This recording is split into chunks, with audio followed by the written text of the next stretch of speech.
welcome to JD Clips. Please enjoy the short versions of our famous videos and keep learning.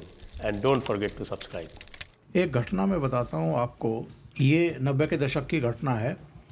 Janata Dal की उस समय सरकार थी, मुलायम सिंह यादव मुख्यमंत्री थे केंद्र में। ये 1989 से पहले की घटना है। केंद्र में राजीव गांधी प्रधानमंत्री थे और उस समय राजीव गांधी ने मुलायम सिंह यादव की सरकार को समर्थन देने का ऐलान कर दिया था। उसका नतीजा क्या हुआ? एक दूसरी घटना, जब काशीराम के साथ पीवी नरसिम्हा राव ने गठबंधन किया तो बहुजन समाज पार्टी तो 325 सीटों पर लड़ी और कांग्रेस जो है वो शायद 99 या 96 सीटों पर चुनाव लड़ी थी पूरे उत्तर प्रदेश में। यानी करीब करीब 300 विधानसभा क्षेत्रों में कांग्रेस का ना झंडा था, ना डंडा था, ना कार्यकर्ता थे, ना प्रत्याशी था। इन दो घटनाओं ने उत्तर प्रदेश में कांग्रेस को समूल नष्ट कर दिया, ख़त्म कर दिया। तो जब जब कांग्रेस पार्टी ने गलतियां की हैं तब तब वो रसातल में पहुंची है। अतीत में कई राज्यों में ऐसा हुआ है जब इसकी गलतियों की वजह से कांग्रेस डूबी है।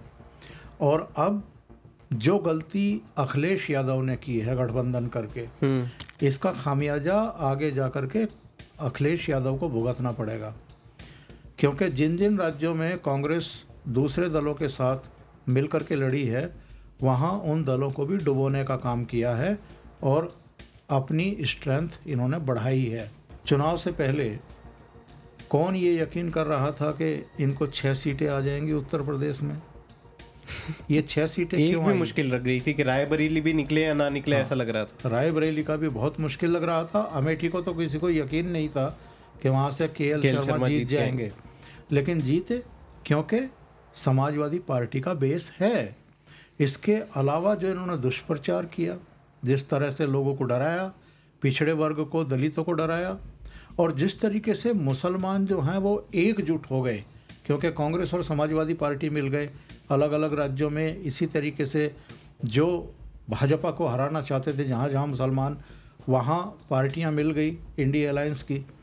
तो ये एक जो रणनीतिक मतदान है, एक स्ट्रेटेजी जो होती है कि बीजेपी को हराओ, कैंडिडेट चाहे सामने कोई भी है। वो काफ़ी मौलानाओं के भी वीडियोस आए थे उस वक्त कि आप बाकी कुछ मत देखो उम्मीदवार, आप बस इतना देखो कि आपको बीजेपी को हराना है। यहाँ तक कि आपके महाराष्ट्र में भी उद्धव ठाकरे को, जिन बाला साहब ठाकरे ने एक बार ये बयान दिया था कि अगर अमरनाथ यात्रियों पर अटैक हो गया तो एक भी हज यात्री को हम विमान में नहीं चढ़ने देंगे, उन मुसलमानों ने भी उद्धव ठाकरे के प्रत्याशियों को वोट दिए हैं।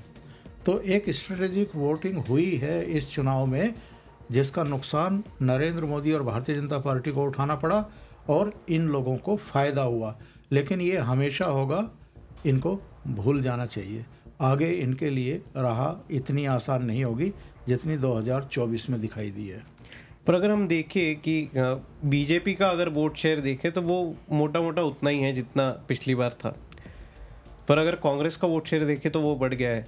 बाकी इन पार्टियों से जो वोट शेयर इतना ट्रांसफ़र हुआ, वोट ट्रांसफ़र हुआ, तो ये इस इलेक्शन में इतना क्यों हुआ? क्योंकि अगर हम देखें समाजवादी और कांग्रेस का गठबंधन तो 22 के इलेक्शन में भी था। यूपी के लड़के पूरा उन्होंने इतना बड़ा कैंपेन किया था, उसका प्रशांत किशोर भी थे उस कैंपेन में। पर इतना सब करके अगर पहले ये सब नहीं हो पा रहा था तो 24 में ऐसा क्या हुआ कि सब लोगों ने मिलकर एक ऐसा ठान लिया था कि बीजेपी के अगेंस्ट वोट करना है? जो एंटी बीजेपी या एंटी इंडिया ऐसे जो कुछ तत्व थे, इन्होंने ऐसा क्यों किया? एक तो आप सही कह रहे हैं कि बीजेपी का वोट जो है वो कम नहीं हुआ है बल्कि बढ़ा है। बिल्कुल। 2019 में करीब 21 करोड़ के आसपास उनको वोट मिला था, इस बार करीब 24 करोड़ मिला है। कांग्रेस का भी बढ़ा है, 11 करोड़ के आसपास था, इस बार लगभग 14 करोड़ के आसपास उसको मिला है। तो ये दोनों के वोट बढ़े हैं, इसका मतलब ये है कि किसी और के घटे हैं। तो ये सीधी सी बात है। और वो किन के घटे हैं ये भी पता लगा है। अलग अलग राज्यों में बहुत सारी पॉलिटिकल पार्टियां जो हैं वो नीचे की तरफ चली गई हैं। अब आते हैं दूसरे सवाल पर। दूसरा सवाल आपका था वोट ट्रांसफ़र।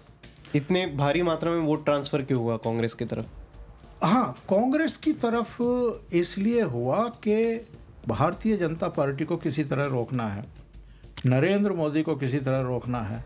योगी आदित्यनाथ को किसी तरह से कमज़ोर करना है, क्योंकि योगी आदित्यनाथ का कुल मिलाकर के जो राजपाट रहा है, 2017 में चीफ मिनिस्टर बने थे, 2022 में फिर से रिपीट हो गए, तो एक पूरा वर्ग जो है उसकी तिलमिलाहट, उसकी कुंठा, उसकी बेचैनी, उसकी बेचारगी, ये सारी चीज़ें जो हैं वो रिफ्लेक्ट हुई हैं इस बार।